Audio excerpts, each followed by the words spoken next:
Welcome back. This is the Robotics Program Succession Planning Part 2. And this is Part 2 of a three-part series. So hopefully you've been through the first part already and have a taste of what this is going in terms of how to develop succession planning. And so in this part, we're really going to get into what I think is probably the meat of the program, which is understanding the people, the essential people that you're going to need to have a successful program.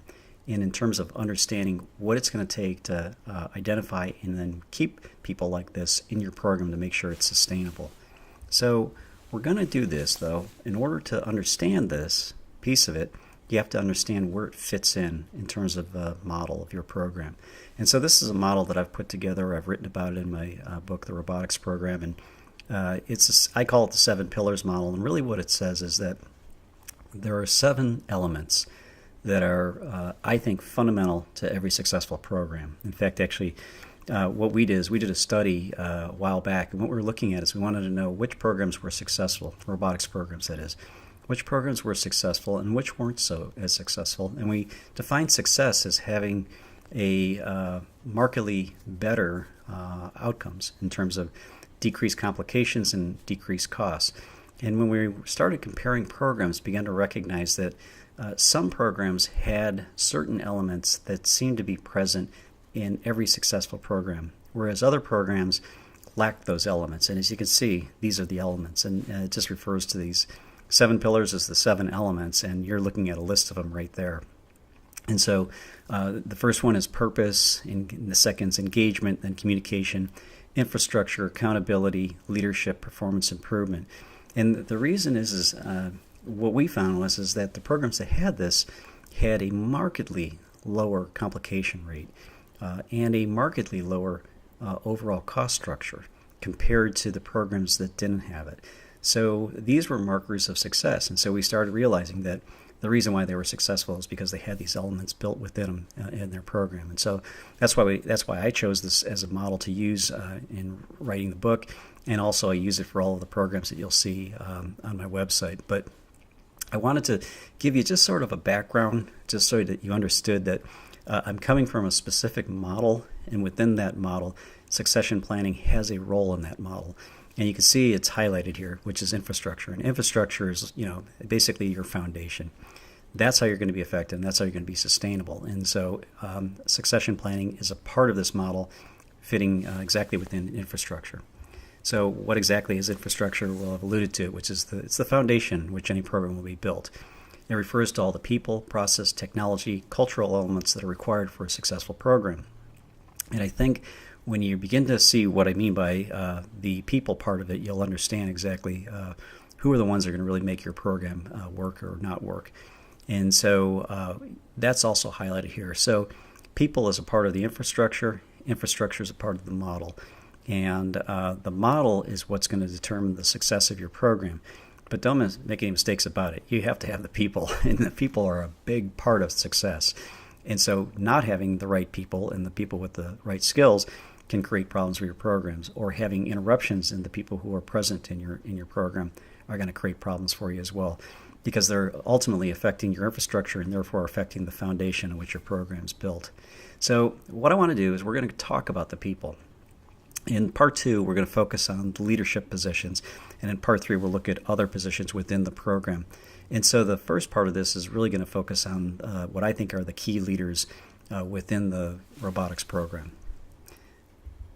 So the total number of people that we're going to talk about, obviously, is listed here. So the first 2 are the leaders: physician lead, the nursing lead, and you can see the other people that are important are the administrative assistant, the administrative representative, a data analyst, multidisciplinary representatives, and then it's just going to vary by program depending on whether those individuals in those specialties are using a robot for robotic-assisted surgery or not.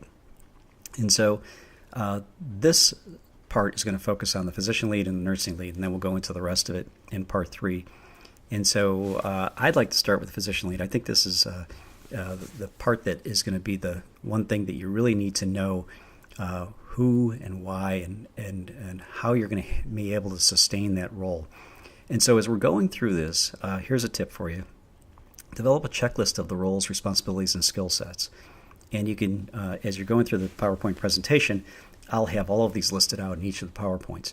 And if you're at a point where you're like, I don't want to take out a pen and paper and write anything down, no problem, I got you covered. If you send me an email, you'll see my email at the end of this presentation. If you send an email to me and say, hey, Terry, can you send me a list of all these? I've already done the work for you. I already have it all written up. It's in a Word document. In fact, actually, it's part of what I refer to as the robotics startup kit, and I'll send you a copy of the startup kit. It'll come as a zip drive.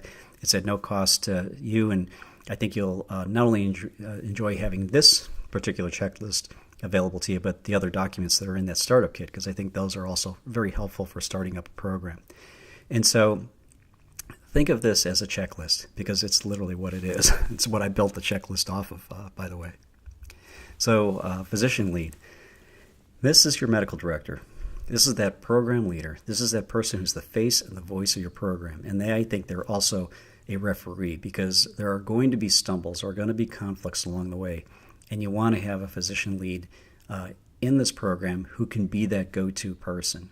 They are the voice. They're going to be the one that everybody immediately recognizes as that's the person who's running the robotics program for us. And so that's a really, really important role. And the reason is when you look at the responsibilities of that role, they chair the robotics committee, they develop the committee membership, they establish the purpose of the program, they propose the goals of the program, develop agenda for the robotics committee, they communicate with the stakeholders, and they primarily are communicating with medical staff and the C-suite. They resolve conflicts, they do peer review, and they develop credentials and privileges for robotics-assisted surgery. So this individual has an enormous amount of responsibility. They're really going to be driving a lot of what's happening in the program. So it's important to remember, it isn't just finding any doctor who does robotic-assisted surgery. Think about somebody who has to be able to pull off all of these responsibilities. And a perfect example is, I hear about someone just graduated from a fellowship and they just started their first job following fellowship. And someone says, oh, you did robotic-assisted surgery in your fellowship.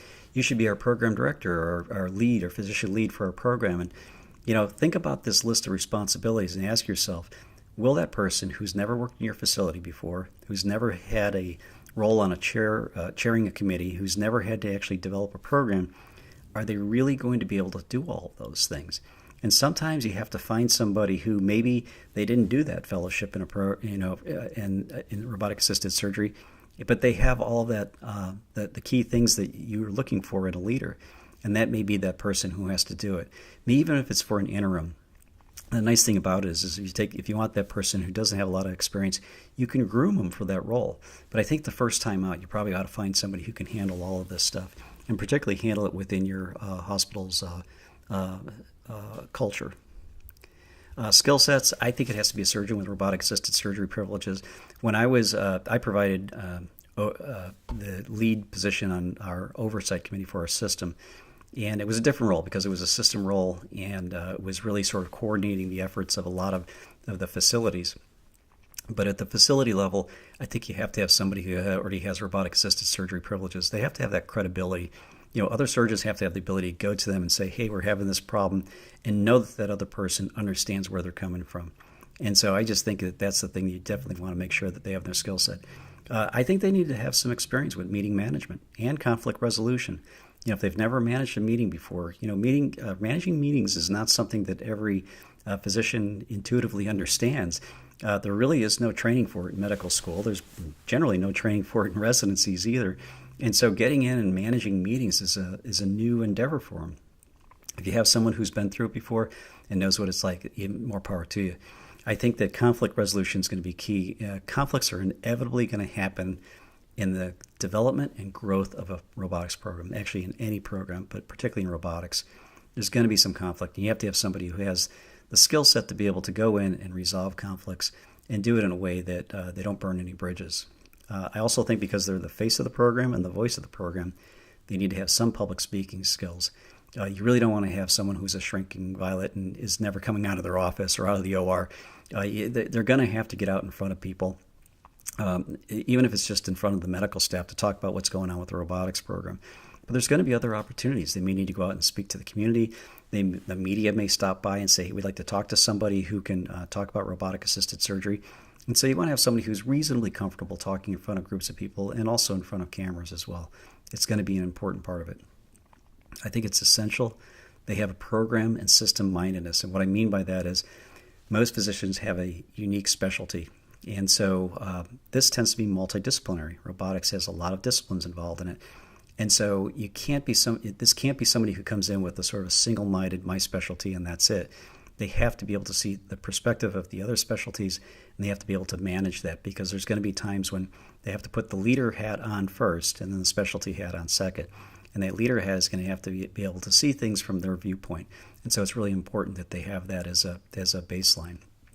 I think they also have to have some basic statistics. If you're doing performance improvement, you're going to be involving statistics. This person has to be able to interpret them. They have to be able to understand them and then communicate them. You don't have to have an advanced degree in statistics, but you really have to have some working knowledge of statistics. And I think most physicians tend to get some background in it, but it's always nice to have somebody who enjoys doing statistics and who's leading up your performance improvement. They generally just take to it like a duck to water. So it's better to find somebody like that if you can. If you can't, try to make sure you've got that skill set on your team. I also think that there's room for, particularly in robotics programs, the dyad model. And dyad model is basically a nursing lead and a physician lead. And so if you have that model, it's probably an administrative model, meaning if you have a medical staff model, medical staff tends to focus just on medical staff, and nurses are invited to meetings. They're generally not members of meetings and certainly don't have voting rights in those meetings. In this type of model, you would want to have a nursing lead at the very least. Even if you're a medical staff model, you want to have somebody who would be considered that nursing lead for your robotics program. And it's a lot of times that you'll see titles like robotics coordinator or something like that. I think that's perfectly acceptable. But that person really has to have a say in how the program's run. And I think that's an important part of being successful in these programs. When they do serve as the co-lead of these groups, remember, they're just like a nursing director almost. They may not have the title, but they certainly have that role for the program, and they are a program leader. They do become the face and the voice of the program, and also, let's face it, they're going to have to be a referee at times too, whether they like it or not. But even whether they're in leadership position or not, they're going to have to be a referee, because even in the best of programs, there are going to be some difficulties. Responsibilities, they're exactly the same as a physician lead. They co-chair, they develop committee membership, purpose, goals, agenda, all of that. They are involved in nursing peer review, though. As a general rule, physicians usually aren't directly involved in nursing peer review. Nurses are doing that. Another reason why you want to have a nursing lead involved in this, because obviously they would be the ones who would be overseeing that peer review if issues arose that needed peer review. I think the skill sets are very similar to a physician. They have to have some type of direct experience in robotic-assisted surgery, or at least management experience over that area. And again, robotics coordinator is a good one. A perioperative director is a good one. They have the management experience over that area. But I think you want somebody who has that skill set. You want them to have a stake in the program. You want them to really feel like they're not just a part of it, but this is something that's a part of their job description. And so I think it's important to find somebody in your organization who really fits that bill. Same thing, they have to be good at meeting management, because if a physician isn't there and they take over the lead, you want them to be able to run it. You want them to be able to resolve conflicts.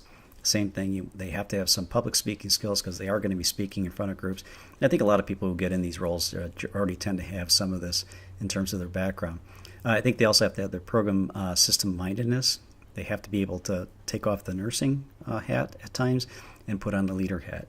And that's not always an easy thing to do, particularly when you're having to lead a group of physicians. So you generally want somebody who's going to be fairly assertive in that role, because there are going to be times when they're going to need to be. And I think if they are in a leadership position, particularly if they're involved in performance improvement, they should have some basic statistics behind them. They have to understand, what a p-value is. They have to understand sort of what statistically significant means, because these are the types of things that are going to be guiding your decision making. You want somebody who understands that at that level. So here's a tip for you. This comes out of Harvard Business Review for a few years ago, and it's measure outcomes, not process. And they were talking about succession planning. And I'll give you an example. We were looking at two candidates for a position, and they both had what looked like pretty good CVs, curriculum vitae. And one person, though, really had sort of a pedigree. I mean, it was just incredible. He just had all the the best universities and the highest degrees and great scores and everything. And the other person did okay, not great, nowhere near as you would have expected compared to the other candidate, but actually, reasonably well. And when we sat down with the person who had what I would describe as the pedigree, they really couldn't describe a time when they generated significant outcomes.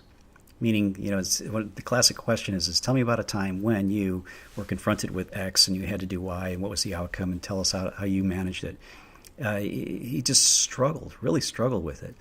And the other person who is, a lot of people would say just didn't have the pedigree for that type of position in leadership, all of a sudden, boom, 1, 2, 3. And this guy just hit it and hit the mark every single time, and had things that were measurable, had things that demonstrated significant improvements.